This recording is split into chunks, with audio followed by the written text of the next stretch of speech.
무토일간 분들에게 갑진년은 어떤 모습으로 펼쳐질까요? 갑목의 기운이 강한 운이라 목극토 작용으로 무토에겐 큰 부담이 될 가능성이 높은데요. 다만 그 부담이 꼭 나쁜 것만은 아닙니다. 사회적 지위가 높아지는 것, 큰 돈을 버는 것들도 부담스러운 것들로 볼 수 있죠. 모두 자신의 명성이 상승하면 따라오는 것들이기도 하고요. 이런 운을 십성적으로 관성이라고 해요. 무토일간 분들에겐 갑진년의 갑목이 편관이라는 강력한 관성운에 해당하죠. 편관은 다른 말로 칠살이라고 할 만큼 강한 부담이라 대응 능력에 따라 결과가 크게 달라질 수 있어요. 이런 운의 작용을 보다 구체적으로 살펴보기 위해 대상을 분류하며 알아보도록 하겠습니다. 먼저 사업자 무토일간 분들은 그간 쌓아온 브랜드의 신뢰에 대해 큰 테스트를 받게 될 텐데요. 만약 그간의 사업 활동이 튼튼한 기초 위에서 이루어졌다면 테스트를 극복하고 더 높이 도약하는 기회가 될 거예요. 하지만 반대의 경우 브랜드 이미지에 큰 손상을 입을 수도 있습니다. 튼튼한 기초는 오랜 준비와 숙련된 기술력,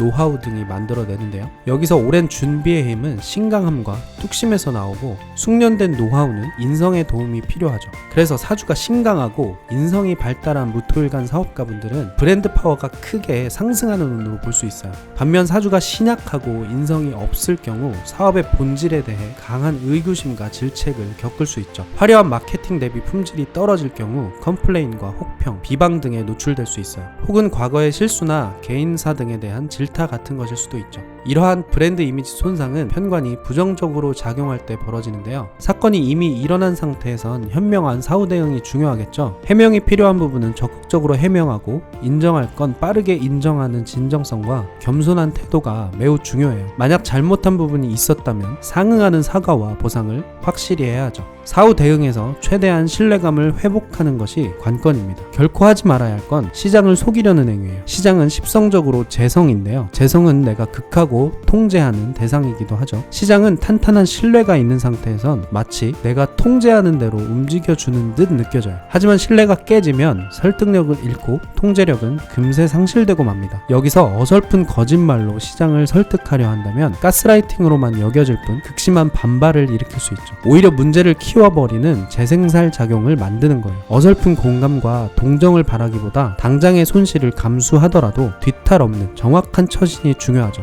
사업자분들은 브랜드 이미지가 사업의 성패를 좌우한다고 봐도 무방하기 때문에 편관운의 시기가 매우 중요할 수밖에 없는데요. 관성은 곧 신뢰라는 것을 유념하고 대응하는 것이 핵심 전략이 될 겁니다. 무토일간 분들은 금기운이 식상에 해당하는데요. 금기운은 매우 정돈되고 밀도 높은 기운이죠. 금기운을 살린 정교한 대처를 한다면 식신재살, 상관합살 등의 금극목 현상으로 관사를 약화시킬 수 있어요. 신중하고 정확한 처신을 통해 브랜드 가치를 잘 지켜가시기 바랍니다. 다음은 직장인 무토일간 분들의 갑진년 운세를 살펴볼게요. 직장인 분들은 조직 내에서 추진하는 새롭고 급진적인 프로젝트에 책임을 부여받을 거예요. 그런데 그 책임은 양날의 검인 경우가 많죠. 조직의 급진적 변화는 특정 부서들 간의 양극화를 만들어요. 새로운 프로젝트에 대한 전폭적 지원을 받는 부서가 있는 반면 시대에 뒤떨어져서 소외받는 부서도 생기는 거죠. 조직의 자원은 한정적이기 때문에 더 큰 성과를 낼 수 있는 곳에 대한 집중 투자는 불가피한 선택일 수밖에 없어요. 이런 상황에서 무토일간 직장인분들의 갑진년 운세 역시 양극화될 수밖에 없겠죠. 선택받는 무토일간 분들과 소외받는 무토일간 분들로 나뉠 테니까요. 선택받는 무토일간 분들은 사주의 천간에 화기운이 잘 드러나 있는 분들일 가능성이 높아요. 갑진년의 갑목이 화기운인 인성을 살려주기 때문에 관인상생 또는 살인상생이 일어나기 때문이죠. 이럴 경우 책임의 형태는 직책, 지위 등의 모습일 수 있어요.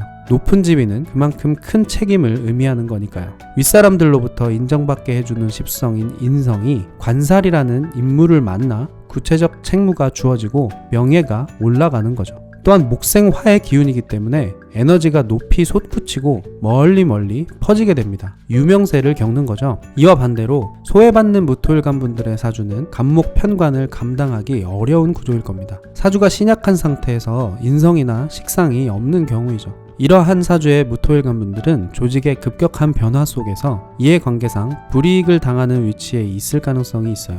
혹은 조직 내 사건 사고로 인한 정신적 스트레스를 겪을 수도 있죠. 이처럼 무토일간 직장인분들은 같은 일간이어도 전혀 다른 양상을 보일 수 있습니다. 공통적이건 좋든 나쁘든 몸과 마음의 부담이 가중된다는 건데요. 무엇보다 건강 관리에 잘 신경 쓰셔야 합니다. 이제 사랑의 관점에서 운세를 살펴보도록 할게요. 먼저 남자 무토일간 분들의 애정운을 알아보겠습니다. 무토가 간목을 만났다는 것은 나를 파고드는 존재와의 인연을 말하는데요. 파고든다는 것은 여러 가지 의미로 해석이 가능하죠. 나를 완전히 잠식하거나 힘의 균형을 유지하며 공존하거나, 잠식이든 공존이든 내가 수동적으로 영향받는 모습이에요. 반면 남자에게 여성은 내가 적극적으로 나서서 마음을 쟁취해야 하는 존재이죠. 궤도상 반대로 움직이는 정신작용으로 볼 수 있는데요. 갑진년의 간목은 십성적으로 편관을 말하고, 편관은 화기운인 인성을 북돋죠. 여자에게 에너지가 향하는 금기운, 수기운의 식상생재 작용이 위축되고, 목기운, 화기운의 관인상생 작용이 강해지는 거예요. 또한 갑진년의 진토는 비견이기 때문에 일간의 기세가 강해집니다.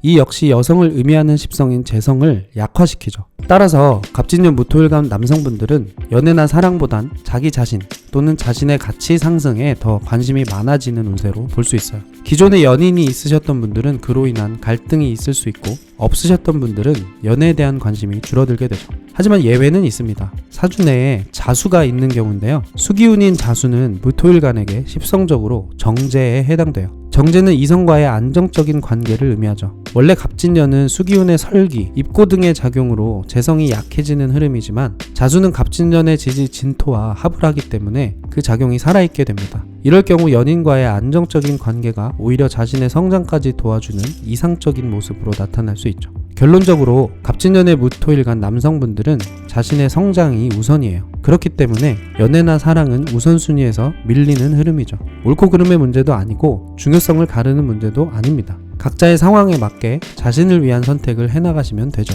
다음은 무토일간 여성분들의 애정운을 살펴볼게요. 여성분들에겐 관운이 남자와의 인연을 의미하는데요. 관운은 나를 극하며 침투하는 기운이고, 남자는 여자의 마음에 침투하려는 존재이죠. 갑진년의 간목 편관이 이런 관운에 해당해요. 그래서 갑진년은 무토일간 여성분들에게 남자운이 강한 시기로 볼 수 있어요. 어떤 식으로든 남자로 인한 대소사가 발생할 가능성이 높습니다. 그런데 편관은 같은 관성인 정관과 달리 다소 극단적인 작용인데요. 사주 구조에 따라 양극화된 양상으로 나타나는 편이죠. 사주가 신강하며 천간에 화기운이 있을 경우 편관을 잘 받아들이는 구조로 볼 수 있어요. 남자의 플러팅이 부담스럽거나 싫지 않고 진짜 사랑으로 여겨지는 모습이죠. 쉽게 말해 사랑받는 모습인 거예요. 또한 내 남자의 명예, 사회적 지위 상승을 의미하기도 하죠. 강한 리더십을 가진 남자가 나를 사랑해주고 리드해주는 것에 행복감을 느끼는 모습이에요. 반면 사주에 따라 편관을 감당하지 못하는 경우도 있을 텐데요. 예를 들어 사주가 신약한 데다 무식상, 무인성인 경우가 있을 수 있죠. 사주가 재성, 관성으로만 이루어진 경우입니다.